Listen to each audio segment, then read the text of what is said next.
Hey everyone, I'm Jessica, and I need to tell you about the most insane family drama that just went down at my dad's 65th birthday party. I'm still shaking as I type this, and honestly, I don't think I'll ever look at my family the same way again. So picture this. We're at Romano's, this fancy Italian restaurant in downtown Chicago that my mom specifically chose because it's classy and has ambiance. The whole extended family is there. Aunts, uncles, cousins, the works. My dad, Frank Moretti, is having the time of his life, telling stories about his construction days and making everyone laugh with his terrible dad jokes. My daughter Lily, who just turned 6 last month, is being, well, a 6-year-old. She's excited. She's happy to see her grandpa. And yeah, she's a little loud. Nothing crazy, just typical kid stuff. She's giggling at Grandpa Frank's stories, asking a million questions about the fancy bread they brought out, and occasionally doing that thing kids do where they forget to use their inside voice. Now, my brother Marcus has always been uptight. He's this corporate lawyer in downtown Chicago, drives a BMW, lives in one of those ridiculous high-rise condos overlooking Lake Michigan. Never been married, no kids, and honestly, he acts like children are some kind of alien species he can't understand. But what happened next? I never saw it coming. Lily was telling everyone about her dance recital next week. She's been practicing this routine to Let It Go from Frozen for months, and she's super proud of it. She was demonstrating some of the moves, spinning around in her little pink dress, when Marcus suddenly stood up from his chair. "That's enough," he said in this cold voice I'd never heard before. "You're being way too loud and disrupting everyone's dinner." I looked around the table. Nobody else seemed bothered. Dad was smiling at Lily. My Aunt Rosa was clapping along. Even the waitstaff seemed charmed by her enthusiasm. "Marcus, she's fine," I said, reaching over to smooth Lily's hair. "She's just excited to see everyone." "Well, she needs to learn some manners," he snapped back. That's when it happened. Lily, not understanding why her uncle was suddenly angry, kept talking about her dance routine. And Marcus, my own brother, reached over and slapped her across the face. The entire restaurant went silent. Not just our table, but the entire restaurant. It was one of those moments where time stops, and you can't believe what you just witnessed. Lily's face crumpled, and she started crying. Not just tears, but that heartbroken wailing that kids do when they don't understand why someone hurt them. My heart literally shattered seeing the confusion and pain in her eyes. I stood up so fast my chair fell over. "Did you just hit my daughter?" Marcus just sat there with this smug look on his face. Maybe now she'll learn to behave appropriately in public. But here's the part that still makes my blood boil. My mother, my own mother, started laughing. Not like a nervous laugh or an uncomfortable giggle. She actually threw her head back and laughed like Marcus had just told the funniest joke she'd ever heard. "Oh, Jessica, don't be so dramatic," she said, waving her hand dismissively. "A little discipline never hurt anyone. Marcus is right. That child needs to learn some respect." I felt like I was in an alternate universe. My 6-year-old daughter had just been assaulted by my brother, and my mother was acting like it was hilarious. "Excuse me?" I scooped Lily up in my arms, and she buried her face in my shoulder, still sobbing. "He hit my child, Mom. He hit her." "Oh, please, it was barely a tap," Marcus said, cutting into his veal like nothing had happened. "Kids these days are so coddled. When we were little, we got smacked all the time and we turned out fine." "You think this is fine?" I gestured around the table. Half the family was staring in shock. The other half was pretending nothing had happened, and my dad looked like he wanted to crawl under the table. My mom just shrugged. "Marcus has a point. Children should be seen and not heard, especially in nice restaurants." That's when I lost it. Completely lost it. "You know what? We're done here." I grabbed my purse with one hand while holding Lily with the other. "Come on, baby. We're leaving." "Jessica, don't be ridiculous," my mom called after me.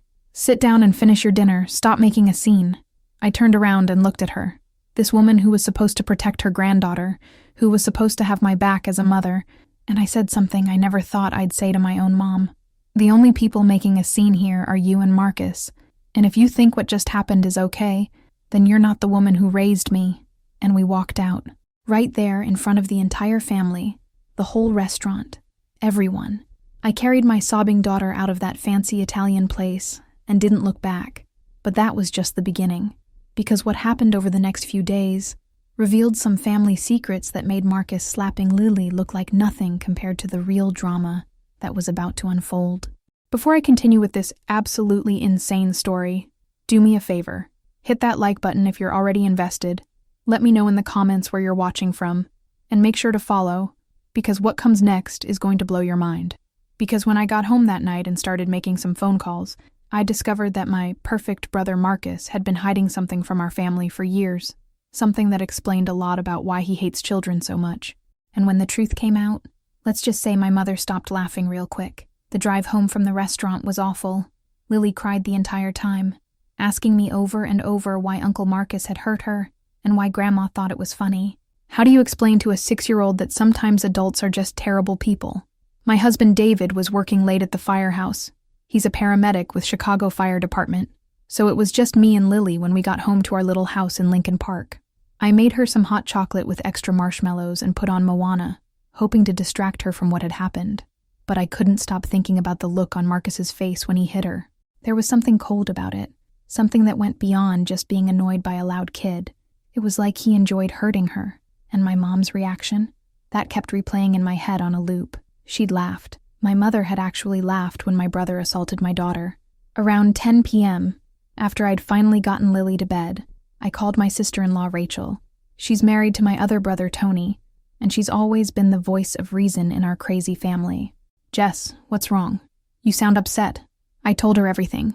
The dinner, the slap, Mom's reaction, walking out. There was silence on the other end for so long I thought the call had dropped. "Rachel, you still there?" "Yeah, I'm here. God, Jess, I'm so sorry. Are you okay? Is Lily okay?"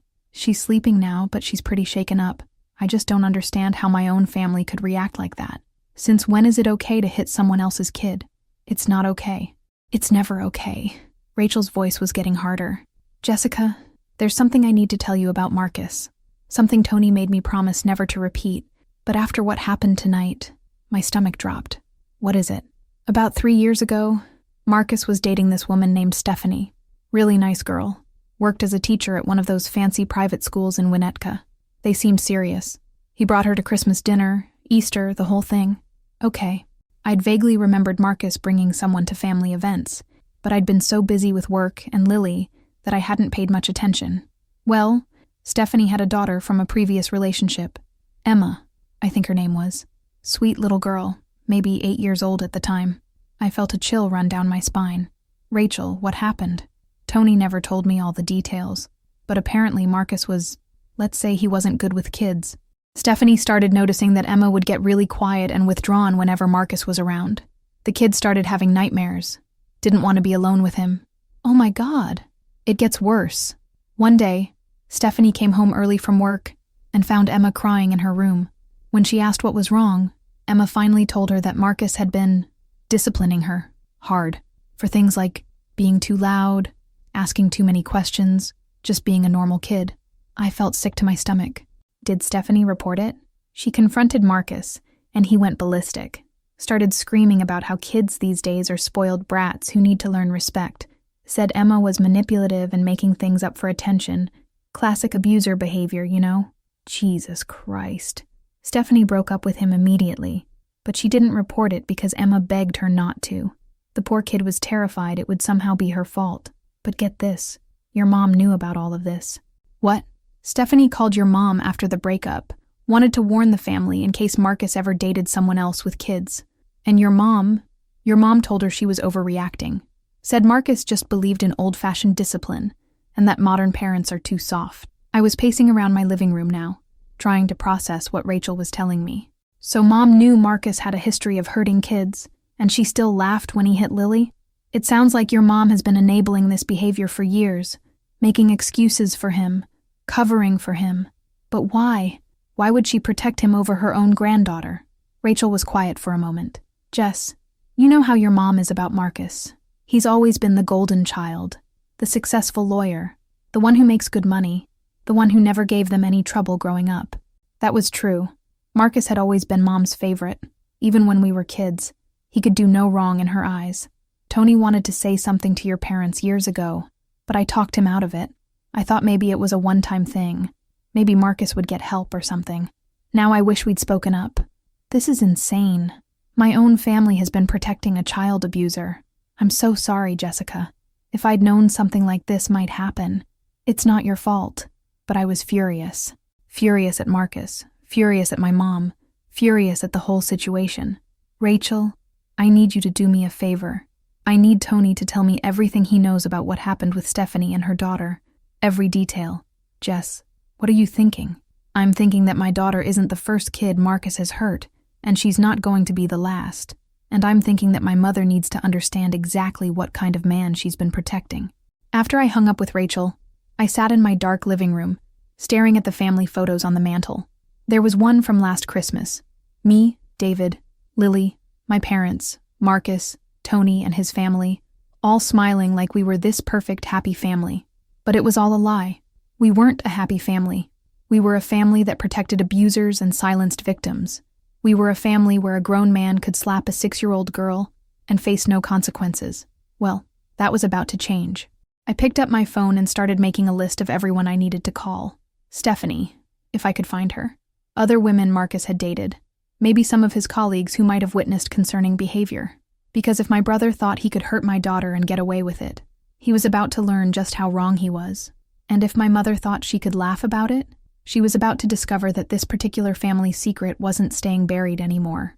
The next morning, I dropped Lily off at school and told her teacher, Mrs. Patterson, what had happened at the restaurant.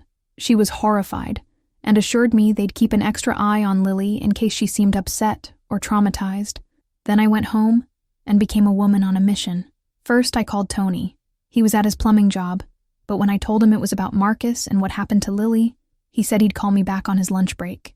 While I waited, I did what any millennial does when they need information. I stalked social media. I searched through Marcus's Facebook, Instagram, LinkedIn, anything I could find. Most of his posts were typical lawyer stuff, fancy dinners, work achievements, photos from his condo. But I started looking at the comments, the tagged photos, anything that might give me clues about his dating history. That's when I found her, Stephanie Martinez. She was tagged in a bunch of photos from 2019 and 2020, always with a beautiful little girl with dark curls and a shy smile, Emma. I spent about an hour debating whether to reach out to her. I mean, what was I supposed to say? Hi, my brother used to date you and I think he abused your daughter. Can we chat? But then I looked at the photo on my phone from last night, the picture David had taken of Lily's face right after we got home, showing the red mark on her cheek. And I found the courage to send a message. Hi, Stephanie. I hope you remember me. I'm Marcus Moretti's sister, Jessica.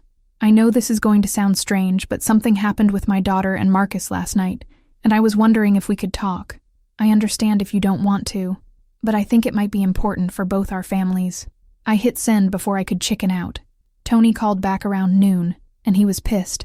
Jess, I should have said something years ago. I'm so sorry about what happened to Lily. Just tell me everything you know. Tony took a deep breath. Okay, so Marcus and Stephanie dated for about 8 months. At first everything seemed fine. She seemed really nice, and Marcus actually seemed happier than usual. But then Rachel started noticing things when we'd all hang out together. What kind of things? Emma would flinch whenever Marcus raised his voice, even if he wasn't talking to her. She'd asked to sit far away from him at restaurants. One time, we were all at the beach, and Emma spilled her juice box on her shirt. Marcus went ballistic, started yelling about how clumsy and careless she was. The kid was maybe 7 years old, and she started crying like she thought the world was ending. My heart ached thinking about that little girl being terrorized by my brother. Stephanie apologized for him, said he was just stressed about work, but Rachel and I could see Emma was terrified of him. What else? The final straw was when Stephanie called Mom, crying. She'd come home and found Emma locked in her bedroom, sobbing. When she finally got the story out of her, Emma said Marcus had grabbed her by the shoulders and shaken her for singing too loudly while she was doing homework. Then he'd sent her to her room and told her she wasn't allowed to come out until she learned how to behave like a lady. I felt sick. And Mom knew about this?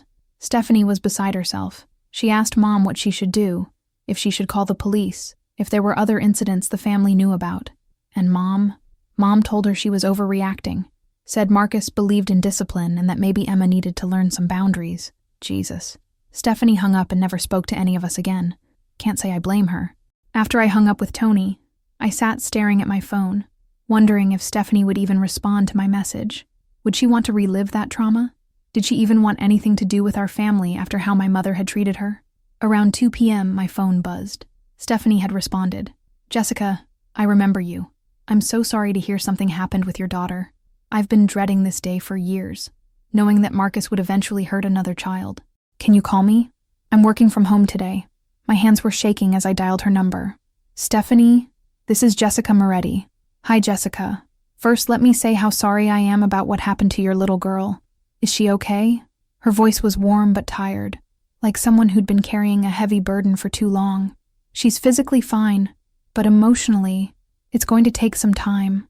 I told her about the restaurant, about Marcus slapping Lily, about my mother's reaction. Stephanie was quiet for a long moment. Your mother laughed. She did. She said kids these days are too coddled, and that Marcus was right to discipline her. That sounds exactly like what she told me when I called her 3 years ago. Stephanie, I need to know everything. I need to understand what my family has been covering up. And she told me everything. How Marcus had started out charming and wonderful.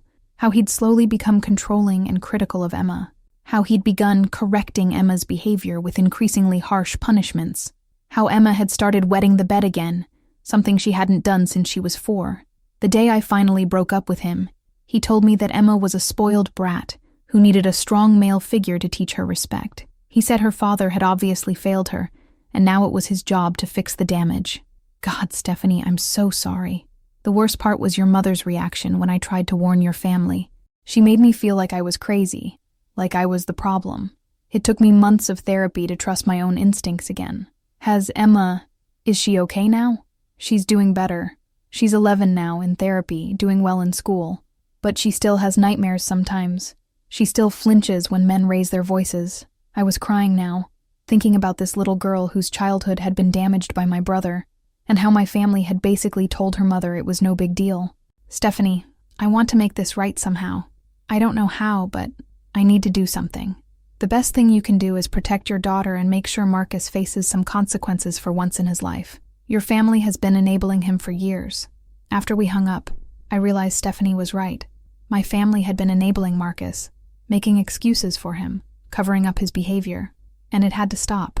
I looked at that photo of Lily's face again, and I made a decision that would change everything.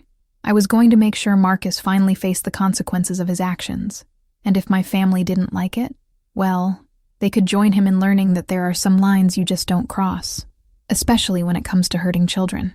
Over the next 2 days, I became like a detective. I was determined to find out just how many children Marcus had hurt over the years, and how many times my family had covered for him. David was working double shifts at the firehouse, so I had plenty of time to make phone calls and do research while Lily was at school. She seemed to be doing better. Kids are resilient, but she still asked me several times if Uncle Marcus was going to be at any more family events. I assured her he wouldn't be anywhere near her ever again. My second call was to my cousin Angela, my Aunt Rosa's daughter. Angela was a social worker in Milwaukee, and she'd always been the most level-headed person in our family. When I told her what happened at the restaurant, she was quiet for a long time. Jess, I hate to say this, but I'm not completely surprised. What do you mean? Do you remember when Marcus was in high school? He used to babysit the younger cousins sometimes during family parties. I remembered. Marcus was the oldest of all the grandkids, and the adults would often stick him with babysitting duty when they wanted to drink wine and gossip without little kids running around. Yeah, I remember. Why? Well, my little brother Danny.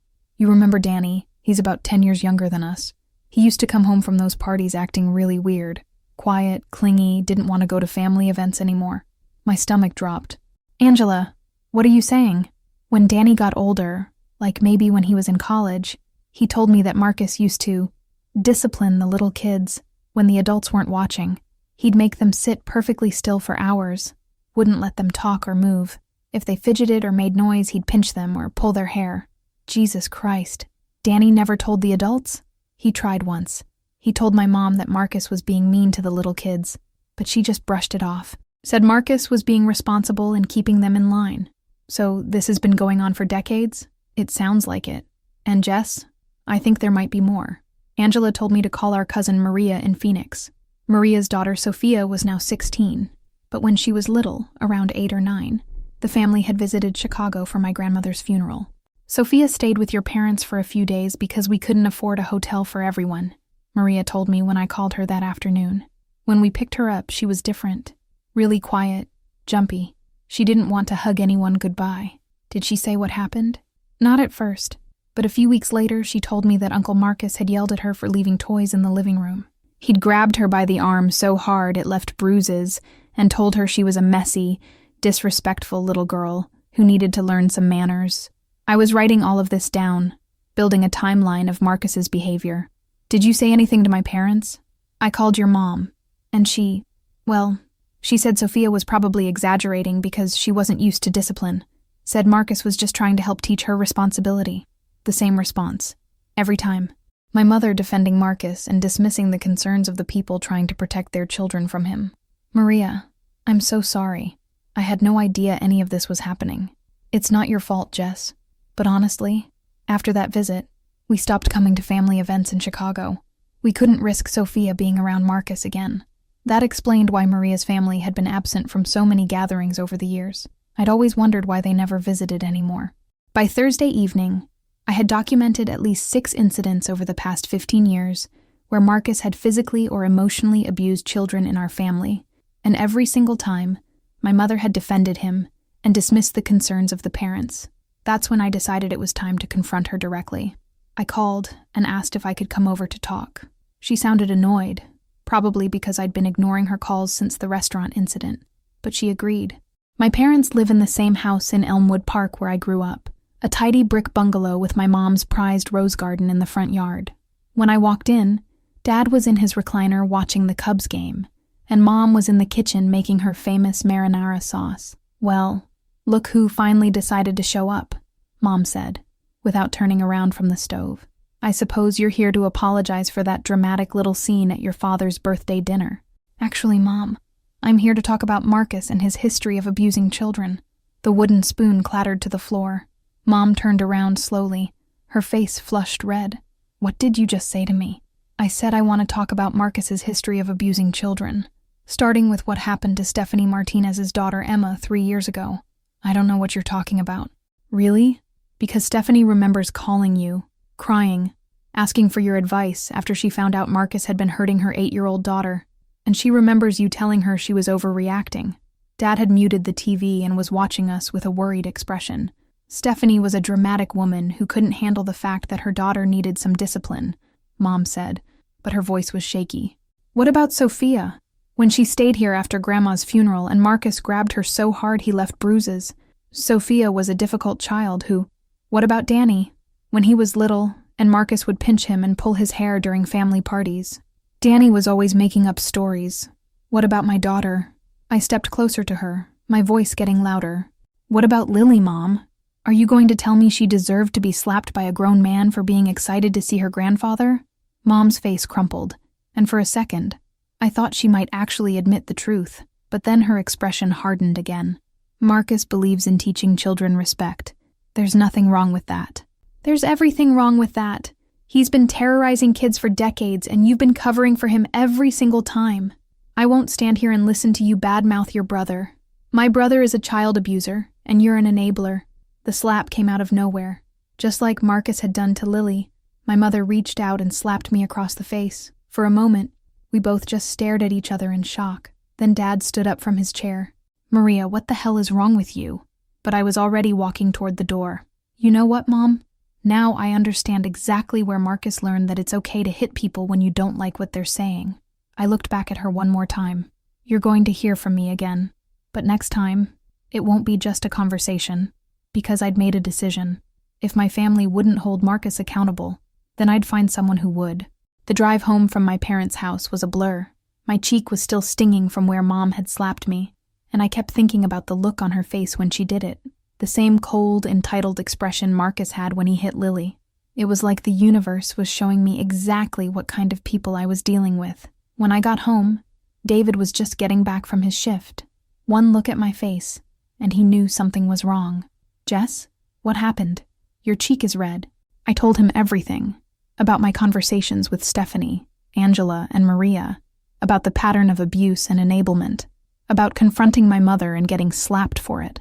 David's face went through about 5 different emotions before settling on pure rage.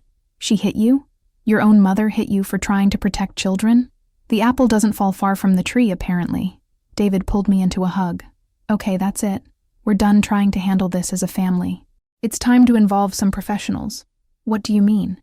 I mean, as a paramedic, I'm a mandated reporter. If I know about children being abused and I don't report it, I could lose my license.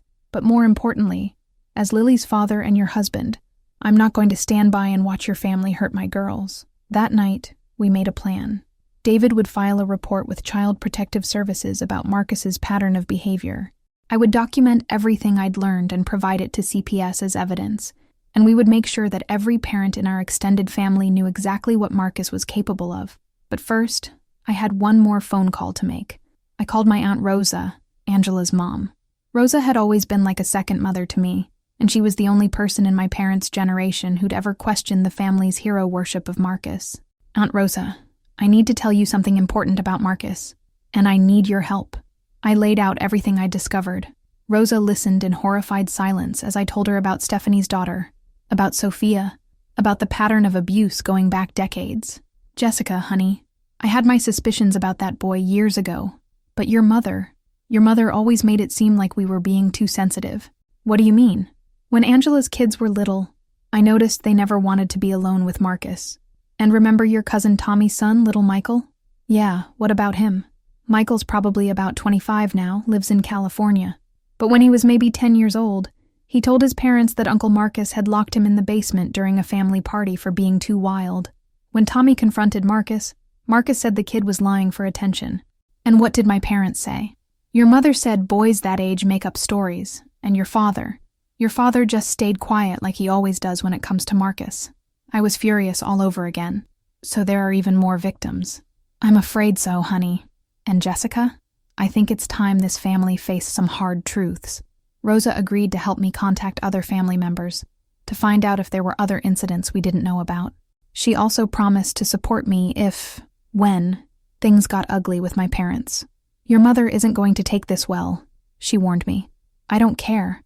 I'm done protecting her feelings when she won't protect children. Friday morning, while Lily was at school, David and I went to the Cook County Department of Children and Family Services office.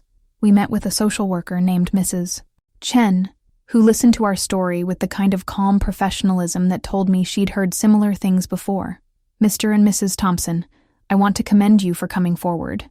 Too often, families try to handle these situations internally, and more children end up getting hurt. What happens now? I asked. We'll open an investigation into Mr. Moretti's interactions with children. We'll need all the documentation you've gathered, and we'll likely want to interview some of the other families involved. Will Marcus know we reported him? Eventually, yes, but our primary concern is protecting any children who might currently be at risk. Mrs. Chen asked if Marcus had access to other children, through work, dating, volunteering. That's when I realized I had no idea what Marcus did in his spare time. For all I knew, he could be coaching Little League or volunteering at children's hospitals. We'll look into that as part of our investigation, Mrs. Chen assured me. That afternoon, I got a call from my Aunt Rosa.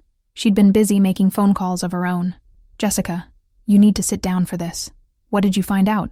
I talked to your cousin Tommy in Denver. Remember how I mentioned his son Michael? Yeah.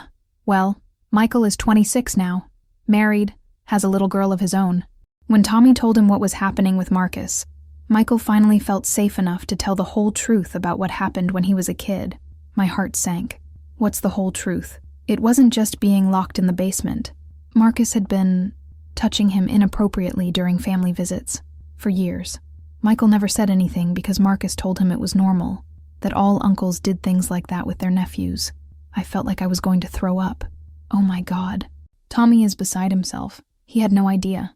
Michael never said anything because he was ashamed and confused, and by the time he was old enough to understand what had happened to him, the family had already established this pattern of not believing kids when they complained about Marcus. Is Michael okay? I mean, as okay as someone can be after something like that? He's been in therapy for years. He's doing well now, but Jessica, this means Marcus isn't just physically abusive. He's a sexual predator. Everything clicked into place. The pattern of targeting young children, the way he isolated them, the family's willingness to cover for him no matter what. Marcus hadn't just been disciplining kids, he'd been grooming and abusing them. Rosa, Michael needs to report this to the police. He's already planning to. He said knowing that Marcus hurt your little girl was the final push he needed to come forward. That evening, I sat David down and told him what Rosa had discovered. His face went pale. Jess, this is so much bigger than we thought. I know, and I keep thinking about all the family events over the years. All the times we left kids alone with Marcus. All the times parents tried to speak up and were shut down by my mother. How many victims are there? I don't know, but I'm going to find out. Because this wasn't just about getting justice for Lily anymore. This was about stopping a predator who'd been protected by his family for decades. This was about making sure no other child ever had to experience what Emma, Sophia, Danny, Michael, and who knows how many others had been through. And if my family wanted to protect Marcus more than they wanted to protect children, well, they were about to learn that some battles are worth fighting, even if it means destroying the family in the process. By Saturday morning, word was spreading through our extended family like wildfire. Rosa had been making calls, and apparently, so had some of the other aunts and cousins. My phone was buzzing constantly with family members calling to ask if what they'd heard was true. Some of the calls were supportive. My cousin Angela called to say she was proud of me for speaking up. My Aunt Lucia in Boston called to say she'd always had a bad feeling about Marcus and wished she'd said something sooner. But other calls, well, let's just say not everyone was happy about me airing the family's dirty laundry. My Uncle Sal called around noon, screaming about how I was destroying the family and ruining Marcus's reputation over nothing. When I tried to explain about the other victims, he hung up on me. My cousin Francine left a voicemail calling me a vindictive bitch who was jealous of Marcus's success and making up stories to get attention. But the worst call came from my mother. Jessica Marie Moretti Thompson, what the hell do you think you're doing? She only used my full name when she was beyond furious. I'm protecting children, Mom. Something you apparently have no interest in doing. You called child services on your own brother? Your own flesh and blood? Yes, I did, and I'd do it again. You're tearing this family apart over a little tap on the cheek. Lily is fine. She's forgotten all about it. Lily hasn't forgotten anything. She still asks me if Uncle Marcus is going to hurt her again. And this isn't just about Lily. This is about Emma, and Sophia, and Danny, and Michael, and God knows how many other kids Marcus has abused over the years. Michael. What does Michael have to do with anything? When I told her what Michael had finally revealed to his father, there was silence on the other end of the line for so long I thought she'd hung up. Mom, are you there? That can't be true. Michael was always a troubled child. He probably made that up for attention. Mom, he was sexually abused by Marcus for years, and you're going to dismiss it as attention-seeking? Marcus would never. He's not like that. You don't know him like I do. You're right. I don't know him like you do. Because apparently you know he's a child abuser and you've been covering for him for decades. I won't listen to this nonsense anymore. And I'm telling you right now, if you continue with this witch hunt against your brother, you are no longer welcome in this family. The line went dead. I stared at my phone, processing what had just happened. My mother had just disowned me for trying to protect children from her precious golden boy. David found me crying in our bedroom an hour later. Babe, what happened? I told him about Mom's call. About the ultimatum, about being essentially kicked out of the family for doing the right thing. You know what? Good, David said, pulling me close. If that's the kind of family they want to be, then we're better off without them. But what about Dad? What about my aunts and cousins who support us? What about Lily's relationship with her grandfather? We'll figure it out. The family members who matter, the ones who actually care about protecting children, they'll stick around. The others, let them go defend a child abuser. That says everything about who they really are. Sunday afternoon, I got a call from an unexpected source. Marcus himself. Jessica, we need to talk. His voice was different. Not the cold, arrogant tone he'd used at the restaurant. He sounded scared. I don't think we have anything to talk about, Marcus. Please, can I come over? I need to explain some things. Against my better judgment, I agreed. David made sure he was home when Marcus arrived, and we sat in our living room like we were negotiating a hostage situation. Marcus looked terrible. His usually perfect hair was messy, his expensive suit was wrinkled, and there were dark circles under his eyes. First, he said, I want to apologize for hitting Lily. That was wrong. Yeah, it was. And I want you to know that I never meant to hurt any of those kids. I was just trying to teach them how to behave properly. Marcus, you traumatized multiple children. Emma still has nightmares. Michael was sexually abused by you for years. That's not... He ran his hands through his hair. Jessica, I think I have a problem.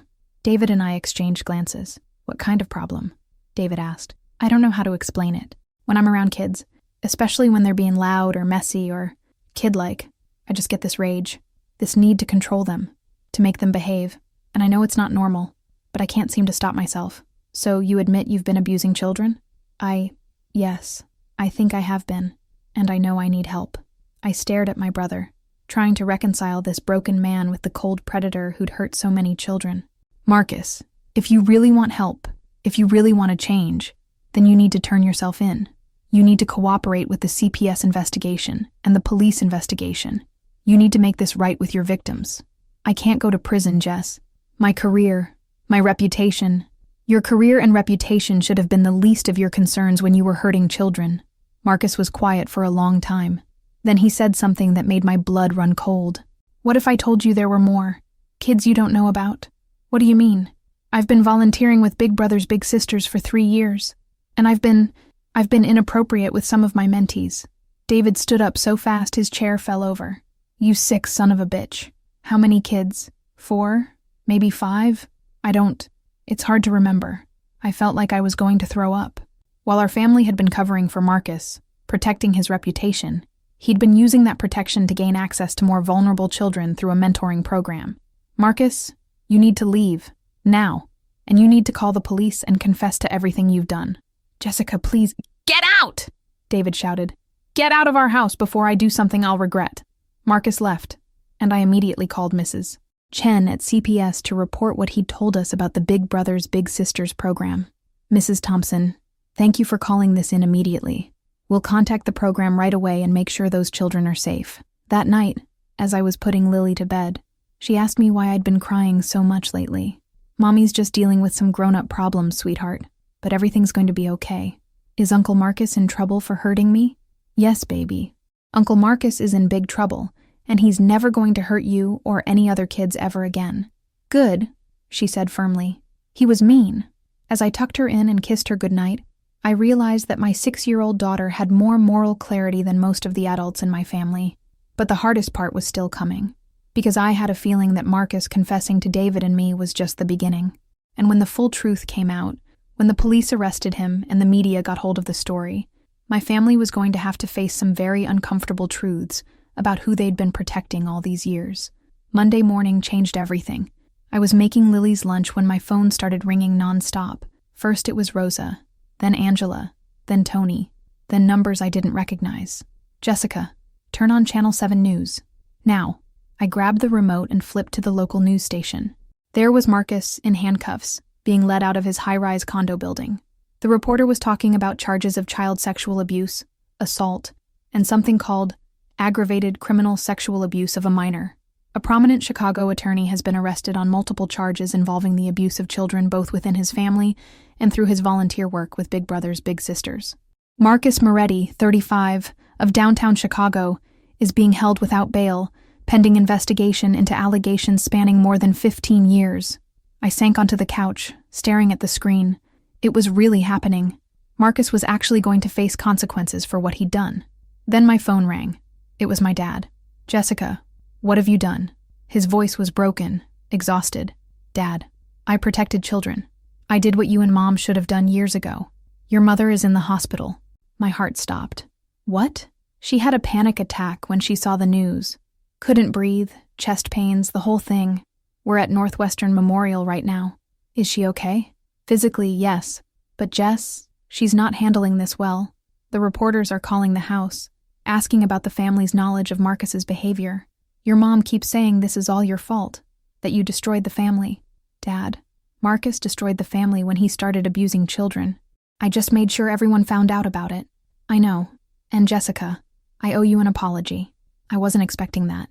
I knew something was wrong with Marcus. I saw how kids reacted around him, heard the complaints from parents over the years. But your mother, she was so protective of him, so convinced that everyone else was wrong. And I took the easy way out. I stayed quiet instead of protecting those children. I started crying. Finally, one of my parents was acknowledging the truth. Dad, what matters now is that Marcus can't hurt anyone else. The police want to talk to you and David. They said you were the ones who filed the initial CPS report. We'll cooperate with whatever they need. After I hung up with Dad, I called David at work to tell him about Marcus's arrest. He was relieved, but not surprised. I figured he'd turn himself in after our conversation yesterday. Probably got a lawyer who told him cooperation was his only chance at avoiding a life sentence. Dad said the police want to talk to us. I'll take the day off tomorrow. We'll go in together.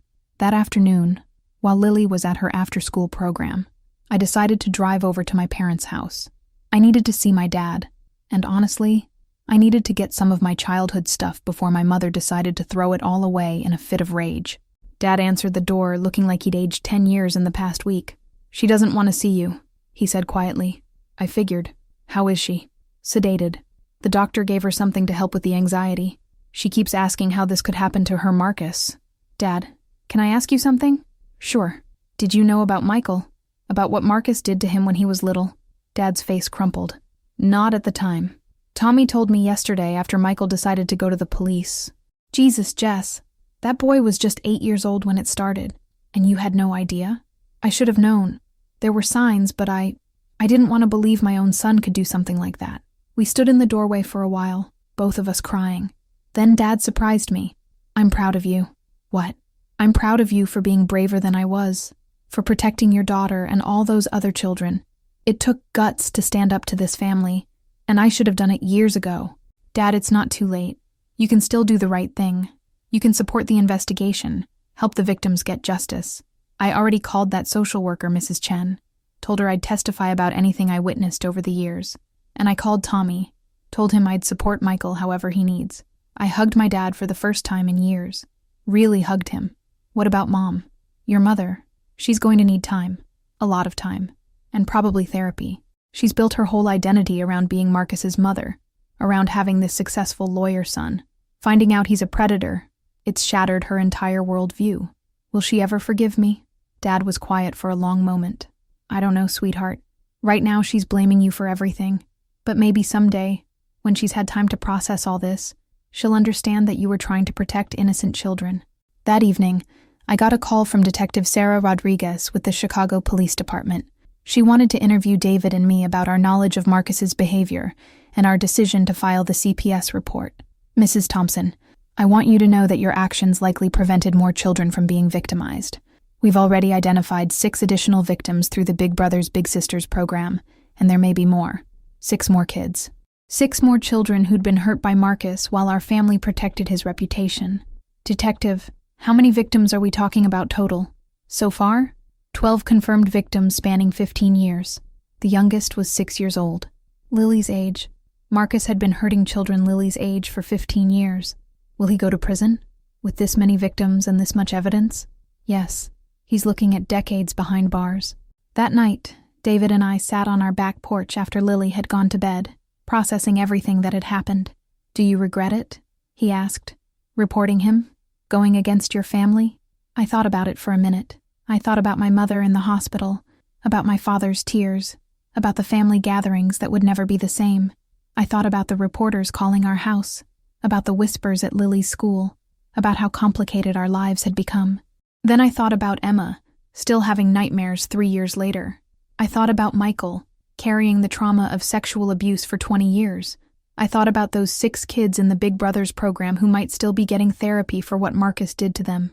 And I thought about Lily, safe in her bed upstairs, never having to worry about Uncle Marcus hurting her again. "No," I said finally, "I don't regret it at all. Because sometimes doing the right thing means losing everything you thought was important. But protecting children? That's always worth it, even if it costs you your family." 6 months later, I'm sitting in a victim impact statement hearing, watching my brother get sentenced to 25 years in prison for multiple counts of child sexual abuse and assault. A lot has changed since that terrible night at Dad's birthday dinner. Marcus pled guilty to all charges in exchange for the prosecution not seeking a life sentence. His lawyer said it was the best deal they could get given the overwhelming evidence and number of victims. 12 children, ranging in age from 6 to 11, over a span of 15 years. The judge called it one of the most systematic cases of child abuse she'd ever seen. I didn't give a victim impact statement. Lily was too young, and honestly, our trauma felt small compared to what the other families had endured. But I sat in that courtroom and watched as parent after parent described how Marcus had destroyed their children's innocence, their sense of safety, their ability to trust adults. Michael spoke. He's 26 now, married with a baby daughter. And he described how Marcus's abuse had affected every relationship he'd ever had, how he'd struggled with PTSD and depression for years, how he'd almost ended his life twice because of the shame and trauma. Stephanie spoke on behalf of Emma, who's now 14 and still in therapy. She described finding her 8-year-old daughter locked in her bedroom, afraid to come out because she thought she'd done something wrong by existing. One of the Big Brothers' families spoke about their 10-year-old son, who'd stopped speaking for 6 months after Marcus abused him, and who still can't be in a room alone with adult men. Through it all, Marcus sat at the defendant's table, staring at his hands. He never looked at the families, never acknowledged the pain he'd caused. When the judge asked if he had anything to say before sentencing, he stood up and said, "I take full responsibility for my actions, and I'm sorry for the harm I've caused." That was it. 25 years of systematic child abuse, and all he could manage was one sentence of fake remorse.